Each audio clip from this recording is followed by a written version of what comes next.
ಬಳಕೆಯ ಪುಸ್ತಕಗಳು. ಆದಿಕಾಂಡ, ವಂಚನಕಾಂಡ, ಯಾಜಕಕಾಂಡ, ಅರಣ್ಯಕಾಂಡ, ಧರ್ಮೋಪದೇಶ ಕಾಂಡ, ಯೆಹೋಶುವನು, ವ್ಯವಸ್ಥಾಪಕರು, ರೂತರು, 1 ಸಮುವೇಲ, 2 ಸಮುವೇಲ, 1 ಅರಸುಗಳು, 2 ಅರಸುಗಳು, 1 ಪೂರ್ವಕಾಲ ವೃತ್ತಾಂತ, 2 ಪೂರ್ವಕಾಲ ವೃತ್ತಾಂತ, ಎಜ್ರನು, ನೇಹೆಮೀಯನು, ಎಸ್ತೇರಳು,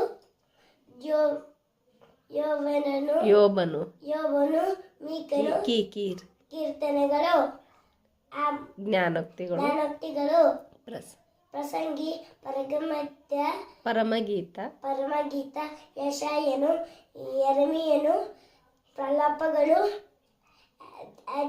ಅಜಿಕೇಲನು, ದಾನಿಯೇಲನು,